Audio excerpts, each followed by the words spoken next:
Hi everybody, and welcome to our Facebook Live program. I'm Paula Schleis. I won't ask you to say my last name. Thanks a lot for that. I'm Stephanie Warsmith. I'm a reporter here at the Beacon Journal, and Paula and I worked together for a lot of years. A lot of years, since the 90s. And so when Paula retired not too long ago, she started the Ohio Mysteries podcast, which I'm a big fan of. And ever since then, we've been looking for an opportunity for the two of us to work together and do a crossover between the newspaper and Ohio Mysteries. And so that's kind of how we came up with this opportunity. And remind me, why did we think that the Beard-Leonard case was a good one? Well, when Stephanie said, hey, let's do a Beacon Journal Ohio Mysteries crossover, what could we do? And I said, I got the perfect one. The unsolved murders of Ricky Beard and Mary Leonard are a very big deal in Akron, and the 40th anniversary was coming up this year.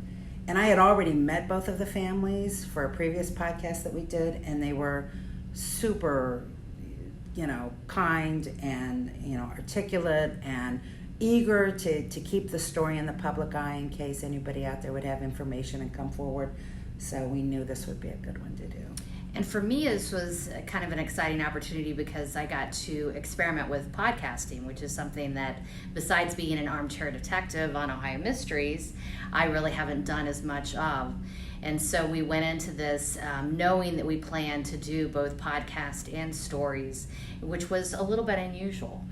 Do you know a lot of people still don't know what a podcast is? Do you want to explain that?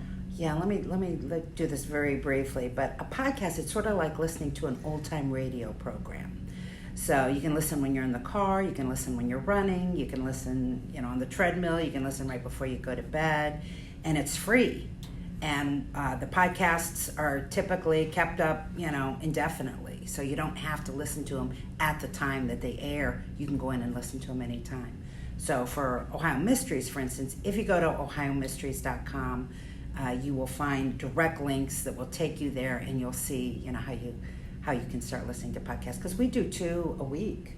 So lots of stories and lots of great podcasts out there on every topic imaginable. And for the series that Paula and I just finished that ran Saturday, Sunday, and Monday, there's a story and podcast every day on ohio.com. So if you haven't checked it out, please go and check it out now. So, but one of the things that was unique, I think, is how we went about doing this story, and people might be interested in that. Yeah, my co-host of Ohio Mysteries, his name is Steve Yoder. Hi, Steve. And he couldn't be with us today, but he is the tech guy. So every time we would do an interview, he would set up the little podcast studio at the site where we were, and we would interview whoever we were interviewing and record them. And then I would do a meticulous transcript. All of these interviews were over 2 hours, and share that with Stephanie. And then she would write her newspaper stories. I would write the podcast scripts, using those. So it was very meticulous. And then Steve would take our script for the podcast, for instance, and he would have to go back and figure out where the sentences are that we want to use, and where the narration goes, and when to bring in music and when to take out music. We're amateurs. We're totally self-trained. So don't listen for every little hiccup in that program, because there are plenty, but my gosh, Steve did an amazing job with this, I thought. And one of the questions that reader had since this series ran was about, why are we dredging this up for the families? And so just want to make it very clear, and Paula has mentioned this, but both the Beard and Leonard families were completely on board. They want this story to be out there. They still have hope that they're going to be able to figure out after 40 years what happened to Ricky and Mary. And we interviewed all but one of the siblings. I believe he was out of town at the time. But, they were there. And for them, even though there's 4 decades that have passed, this is very real. And, they cried. There were nieces that we talked to who never even met Ricky and Mary. And they were crying. It's still so emotional for these families. Yeah, we didn't twist anybody's arms. We would not, stalk anybody to relive something like that if they weren't up for it. But these families want answers, and they were very eager to share their story and keep it in the public eye in the hopes that some conscience somewhere will get rattled and say, okay, it's time. Right. Well, do you want to get to a few of the questions that we've gotten? Yeah, let's do. Okay, we got 3 questions here. I happen to know this is a Beard family member. And she wanted to know, are there any new leads or tips airing since the story ran? Are there more than the 3 theories that we didn't mention? And if there are more than 10 binders at the Akron Police Department overflowing with information, how come the confession of the angry homeowner was not there? So you see them, why don't you answer those in order? Sure. Well, in terms of any new leads, I did get an interesting phone call from the mother of another convicted killer from our area. Convicted serial killer. Who claimed that... Are you allowed to say who it is? I don't think I will, because I'm hoping to hear back from her. But she claimed that when her son was at the Summit County Jail, that there was a man there from a motorcycle gang who had mentioned that he had killed teenage sweethearts and that the case had never been solved. And he was in there, I believe, for meth charges at the time. So she was planning to go and visit her son in prison, and didn't recall the name of the gentleman who he had been in jail with. And so she's supposed to get back to me on that, and I'm very curious to see if she does. And she's going to go ask him.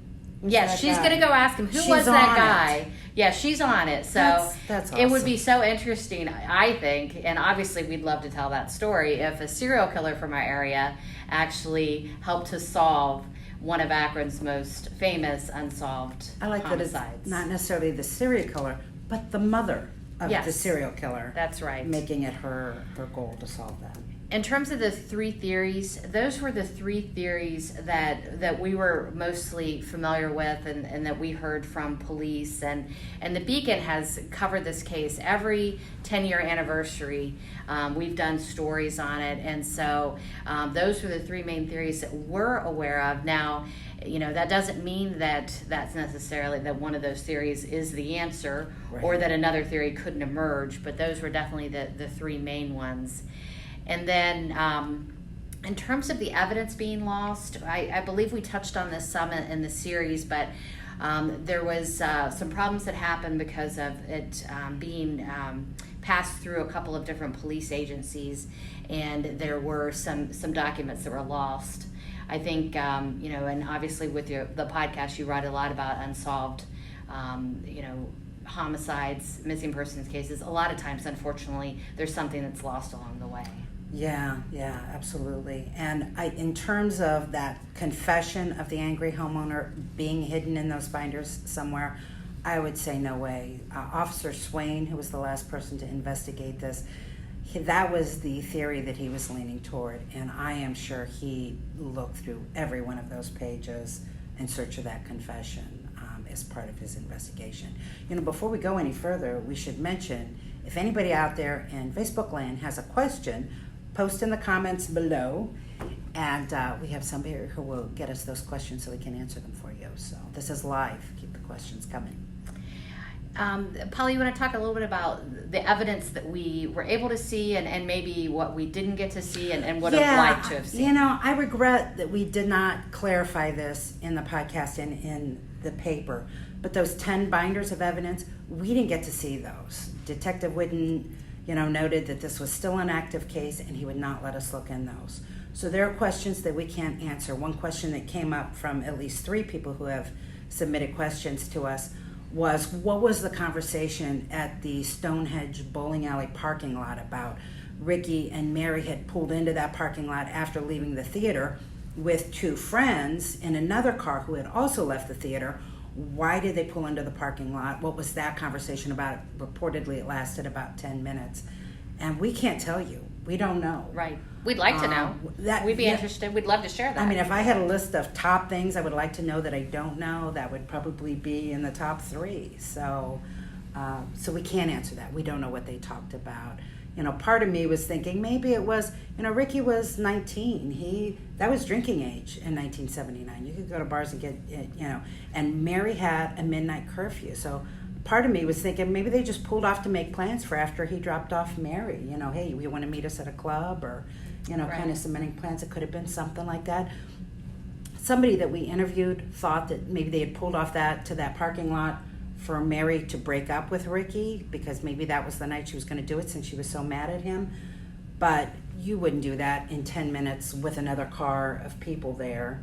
And also the neighbor believed that they had made it home to Mary's house and that they were sitting out front giggling.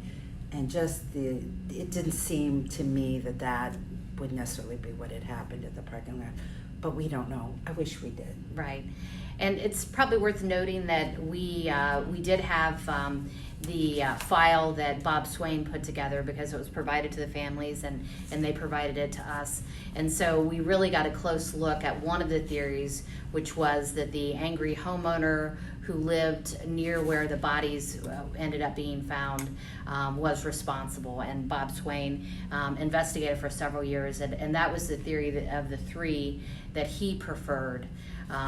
So we had a lot of information on that, and the other theories we put together based on the people we talked to and stories that we had done previously, but we didn't have all those access to all those 10 files. Darren, do you have a question for us? Keith Bolden has a question. He would like to know if the owner of the property where the car was found is still alive. He is not. He died in 1994. Wait. Right. He's asking about the property owner of where the car was found. Oh, where the car was found. Yeah, we used his name. It was Paul Herbrook. And I'm not sure, idea. But that is no longer. It was a farm before, right? It was a farm, and it's now a storage unit place, because we watched. And if anybody is really interested in this case, you might want to check out the Sensing Murder story. You can get it on. Is it Amazon where it's available? Right. We watched it, and they actually went there for that, and where the storage units are now. So I'm not sure if that property owner is still alive, but that is a good question, and I'm not sure. Part of me thinks that if he was alive, we might. So I told you that we didn't get to see the binders, but we did get to see Officer Swain's report, because he shared it with the family. So we had a lot of details about that, the angry homeowner theory. Right. And I'm betting Swain would have looked for Paul Herbrook if he was still alive. So I don't know, but I would be surprised if he was alive, why there wouldn't have been something there. If he is alive, he can call us up. Yes. Or message us on Facebook. We'd be happy to talk to him. Please. You have another question, Darren? Yes, Lindsay Smith asks, was the story from the neighbor that the two were actually back home that evening around 11 p.m. ever challenged, or did they always accept that as fact? That is a great question. It is, and we have an answer to that. You go ahead. You. Okay. So this is one of the pieces of evidence that is probably most debated about this case. The neighbor claimed that he heard them come home before Mary's midnight curfew, heard them outside giggling. We talked to the Leonard family, and a lot of times when the kids would come home, they would sit out there with their friends or boyfriends or girlfriends and talk before they went inside.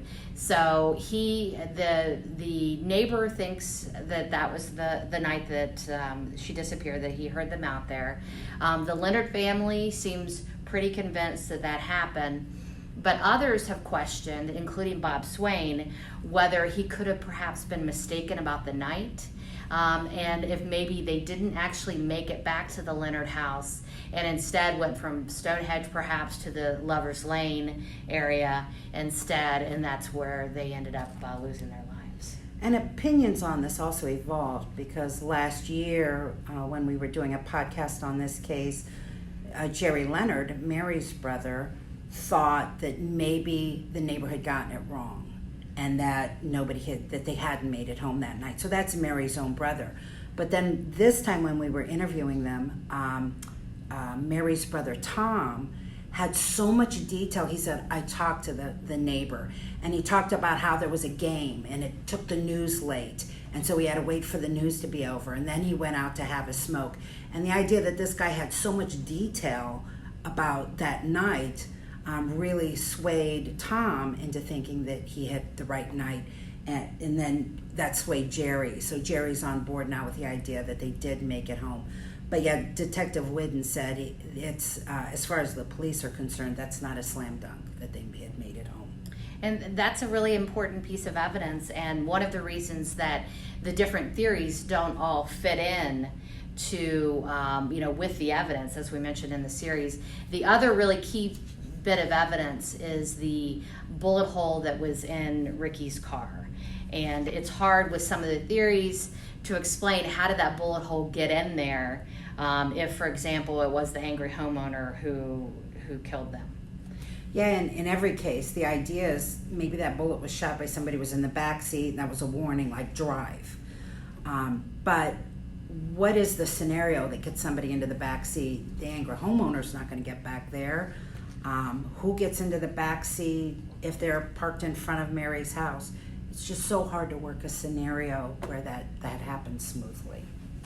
One quick question that was posed was what was the type of gun that was used? And I did have that in the story. They said, the coroner I believe said either a .38 caliber or a Magnum, so some sort of a revolver was used. And I'm not sure, I don't think that they determined the exact one, but they said one of those makes. Here's something I don't think that we mentioned in either the podcast or the story, but the angry homeowner's father was on the Akron Police Department and would have had a Magnum.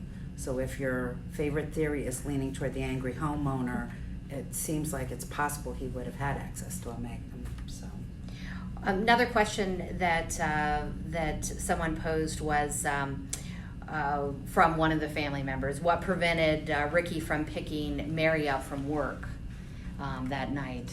And do you want to take that one? Yeah, there were rumors about that, so we didn't address it in the story because it was very rumorish.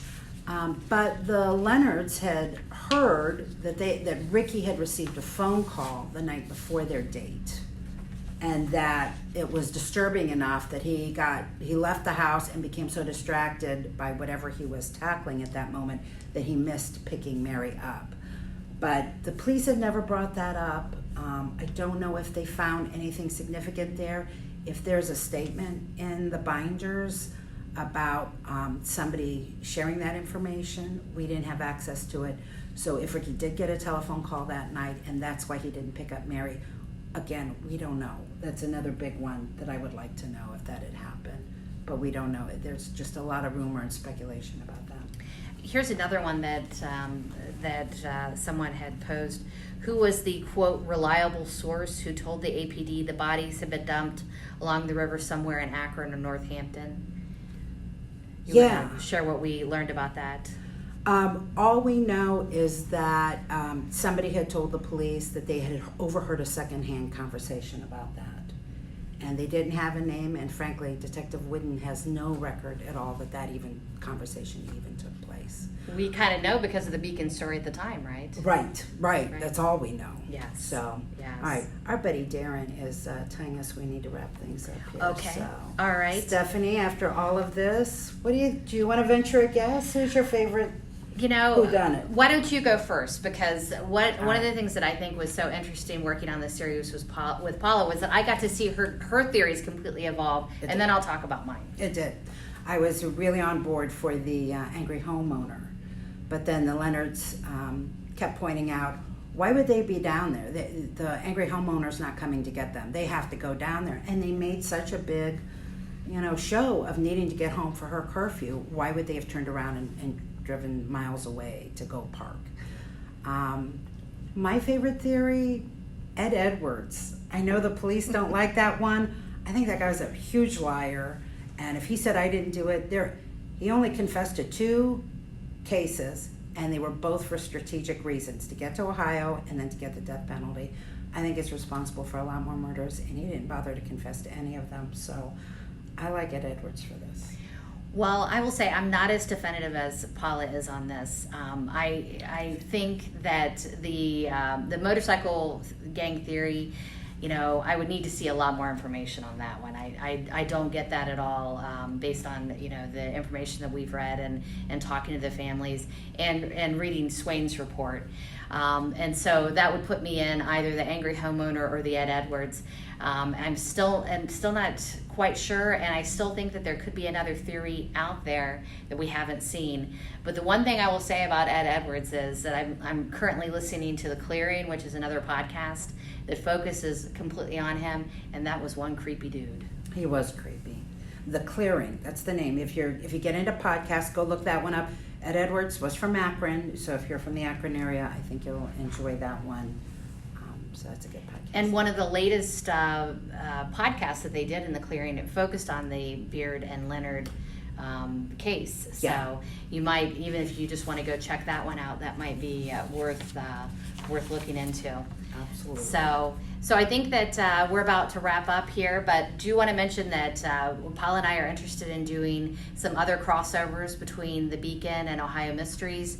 And if you have suggestions for cases, mysteries, things that we should look at and consider for that, you can reach out to either of us on Facebook, or Ohio Mysteries has its own Facebook page.